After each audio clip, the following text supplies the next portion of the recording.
Thank you, Chris, and congratulations, new alumni. It is now my special privilege to invite the president of ASUA to say a few words to the students. I want to take a moment, though, first to recognize that Tommy Bruce is one of the most outstanding student leaders I have ever had the privilege to work with. Tommy Bruce.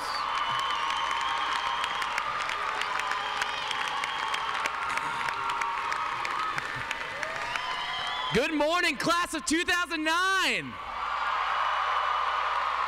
How is everybody doing this morning? Yeah? And or should I say extended evening for some of you. Now, as is tradition for every commencement ceremony, speakers across the country, we get on a conference call and we chat. And we're on the call the other day, and I was talking to President Obama, who spoke at ASU, and I said, President Obama, how are you feeling about this no honorary degree thing? And he said, oh, Tommy, I already have one high school diploma. I don't need two.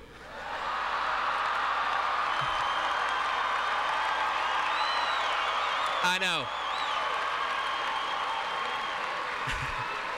And I said, you win, Barack. You always do.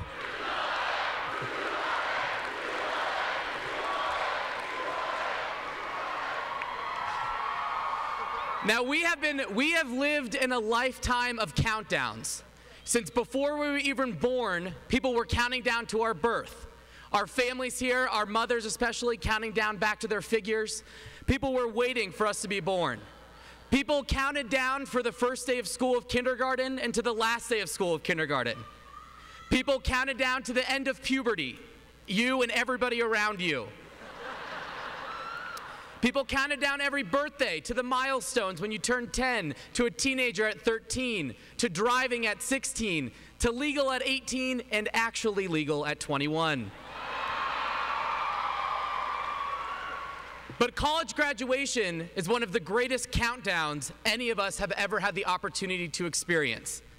The best part of a countdown is that it's filled with a series of lasts.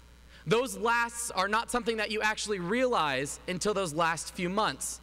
When we all stepped foot on this campus as freshmen, we had no idea that we were starting our countdown to graduation. Nobody knew that it was the last chance that would be called a freshman, the last time that we'd live in an undergraduate dorm, the last opportunity to have Panda Express for breakfast, lunch, and dinner and call it an acceptable meal. The last time for cramming for a final in the library with your friends. The last chance that you get to sit in the Zona Zoo section as a student. The last chance to boo at ASU publicly because apparently that's not socially acceptable. Today, the lasts have run their course. This is the end of the countdown. This is graduation.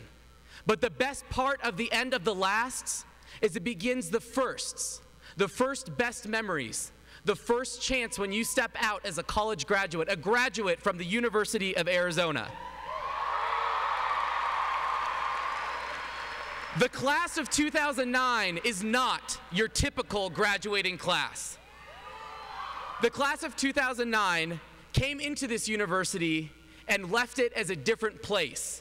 We have been met with adversity. We've been met with challenges. We have been met with excitement, triumph, success, failure, everything in between. We started and we brought a new university president to a new United States president. We went from Coach Olson to Coach Miller. We went from a losing football team to a bowl game championship.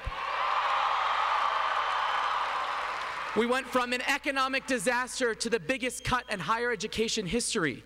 We went from Tucson, Arizona to Mars. This graduating class of 2009 has changed a university and has been involved in the changing of a country. None of us decided that we wanted to graduate in what is one of the most difficult times we could have ever chosen. But all of us are graduates of the University of Arizona and are prepared for this. We entered a university of unknowns. We're entering a world of unknowns. But this is the best class that could have ever chosen to do that and is the best prepared to do so. This is the class of 2009.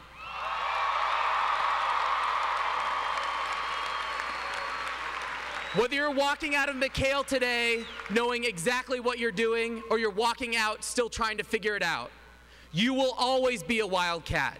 You will have the education, the diploma, the experience, and the memories that will last you a lifetime and set you up for success.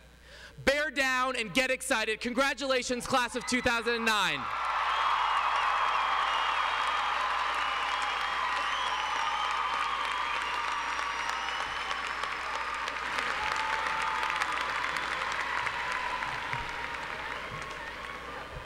Wow.